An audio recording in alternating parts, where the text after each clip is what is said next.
Bonjour Vogue, c'est Camille Razat, j'espère que vous allez bien. Aujourd'hui, je vais vous montrer ma morning routine un peu flemmarde pour aller vite et être naturelle à la parisienne.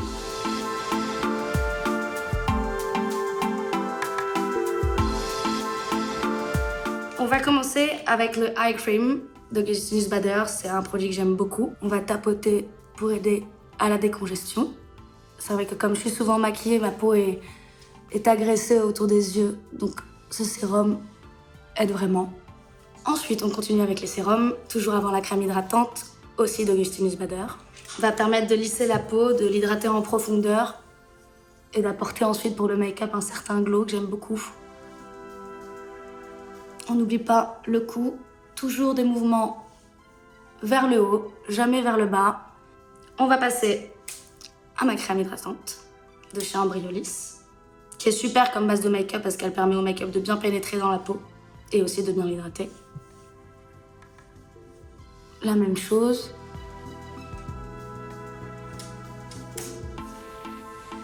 Hop, hop. Toujours pour continuer à décongestionner, on va utiliser un gua sha. Donc pareil, ça permet de décongestionner, de tendre un petit peu les traits, de faire qu'on est moins puffy, ce qui est souvent mon cas le matin. On va faire toujours des mouvements vers le haut, comme ceci. Donc on prend bien la mâchoire, tac, on remonte et on creuse. Moi, je fais 10 fois par côté. 10 fois par zone, pardon. En fait, on va stimuler les glandes et permettre à ce que le visage se réveille avec un peu de pression. Hop. On va faire la même chose ici. Pour le petit double chin, on va aussi remonter les traits du visage, comme ceci. On va faire la même chose pour les sourcils, pour réveiller un petit peu le regard. On va finir par le front. Voilà, donc là on est pas mal, c'est normal, j'ai quelques petites rougeurs, ça va partir. On va attaquer le make-up. Alors, je vais commencer par faire une base lumière sur mon teint. Tout simplement pour permettre de fixer encore plus le maquillage et d'avoir un certain glow, de le conserver. Donc, on va commencer avec la base lumière Sisley. J'en mets vraiment pas beaucoup, vous voyez, c'est juste histoire d'illuminer bien tout le visage. Hop. Ensuite, moi je vais faire ce qu'on appelle communément un contouring, mais pas vraiment, ça va être beaucoup plus léger que ça. Je vais prendre le Fenty Cream. Pour moi, c'est la teinte ambre, pour faire exprès que ce soit légèrement plus foncé que ma peau, pour creuser un petit peu sur la zone 3, comme ça, et définir un peu plus les contours du visage. Pas besoin d'en mettre beaucoup. Idem. C'est assez léger, mais croyez-moi, ça fait une différence à la fin. Ici. Je sais pas si vous voyez, on a un 3 assez clair qui va définir plus la mâchoire et les cheekbones, les os des joues. C'est assez joli. Pour compléter et accentuer encore un peu plus cet effet, je vais prendre la poudre pour donner un effet bonne mine de chez L'Oréal, la Sunrise in Paradise. On va faire comme s'il y avait du soleil. Pareil, on suit le 3. Maintenant, on va faire les cernes. C'est toujours une partie qui est un peu compliquée pour moi parce que je suis très pâle et je suis souvent entre deux teintes, donc il va me falloir 3 anti-cernes différents pour arriver à ma teinte et faire en sorte que ce soit lumineux et que en même temps les cernes soient camouflés. Donc je vais utiliser en premier de chez Absolution cette anti-cerne que j'adore de Christophe Danchaud. Petite astuce, là j'en ai pas, mais sinon si on a de l'eau en brumisateur, c'est pas mal si on a vraiment le côté très sec ou qui desquame un petit peu de la peau à force du make-up, de shooting ou de choses comme ça, de légèrement l'humidifier avant. Là ça va, je suis assez hydratée donc j'en ai pas besoin, mais voilà, c'est un petit tips. Donc, on applique. À l'aide d'une éponge, je trouve que ça permet de faire mieux pénétrer finalement le produit qu'avec les doigts. Cette éponge, je l'adore, c'est Givenchy, elle est super pratique. Ensuite, il y a cet anti-cerne de chez Sisley que j'aime beaucoup, qui est à la fois nourrissant et qui a une texture qui est très facile à appliquer. Donc pour moi, c'est le numéro 1. Moi, celui-ci, je l'aime bien parce que comme c'est frais, j'aime bien le mettre au frigo déjà d'une part. Et ça va apporter un effet décongestionnant aussi.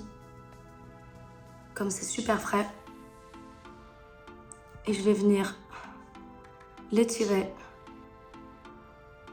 Le tout dans un anti-cerne, c'est de pas voir la matière, sinon ça fait vraiment trop maquillé et j'ai horreur de ça. Donc à la limite, je préfère qu'il me reste un tout petit peu de cerne, mais de façon naturelle, sans avoir l'air fatigué, plutôt que de vraiment tout couvrir absolument et qu'on voit la matière sur la peau.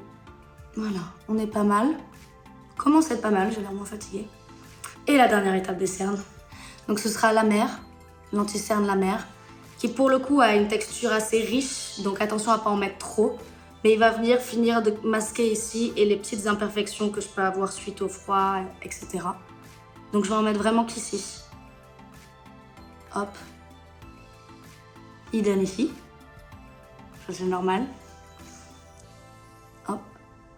Hop. Toujours avec la petite éponge. Hop, là.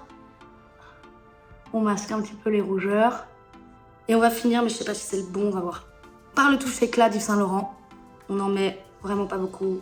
C'est juste histoire d'ajouter une petite touche de lumière à la fin.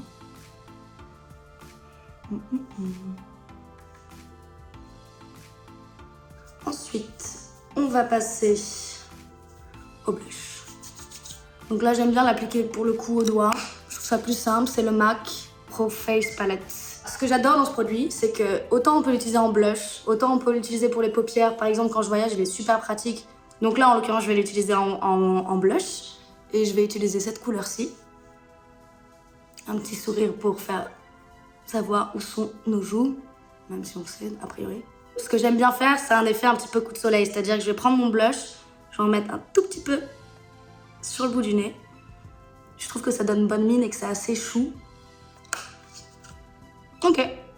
Je vais compléter avec le Dior.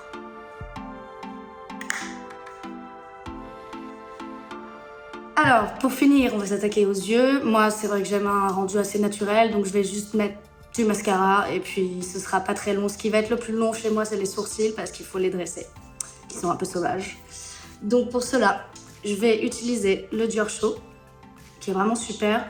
J'ai enfin trouvé une teinte pour moi, comme je suis blonde, mais en même temps, je suis un peu cendrée. Ça a été super galère de trouver ma teinte. Donc je vais venir combler les trous d'une part.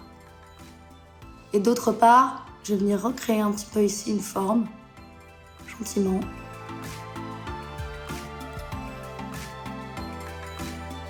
Maintenant, on va venir les dresser. Moi, ce que j'aime bien faire, et d'ailleurs je la garde dans mon sac, c'est prendre de la L-Net de chez L'Oréal. Je vais prendre mon pinceau, hop, et je vais venir les fixer. Pour les fixer, qu'il n'y ait pas trop de matière finalement.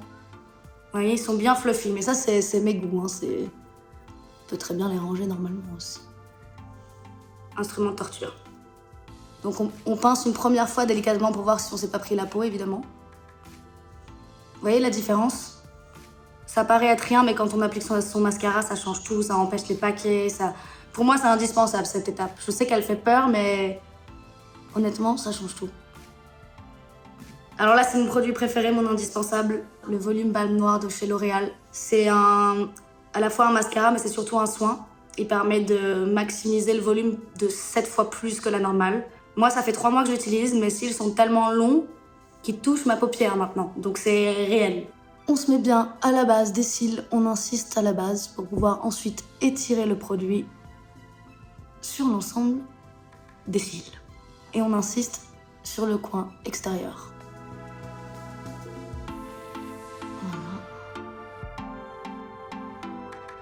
Ça dépend des goûts de chacun. Si moi j'aime bien en mettre un tout petit peu en dessous, juste pour intensifier encore le regard. Voilà. Indispensable, de chez Indispensable, l'homéoplasmine. C'est un produit que j'adore, que je mets constamment sur mes lèvres. Non seulement c'est hydratant, mais ça fait comme un micro-gommage qui est très très doux et qui va permettre aux petites peaux mortes de partir d'elles-mêmes. Je vais appliquer de chez L'Oréal. Il y a deux côtés, vous voyez. Il y a intense et de l'autre côté ici, on va avoir un rouge à lèvres un peu plus facile à appliquer, un peu crémeux. J'ai pris cette teinte, c'est vraiment extrêmement léger. C'est juste pour unifier la couleur, finalement. Et puis, le maximizer de chez L'Oréal qui va permettre de les pulper un petit peu plus. On est arrivé au bout de cette beauty routine, donc je vous montre un petit peu plus en détail. J'espère que ça vous a plu. C'était Vogue France avec Camille Razad pour les beauty tips. Je vous retrouve très bientôt et n'hésitez pas à vous abonner à la chaîne YouTube. Je vous embrasse, salut!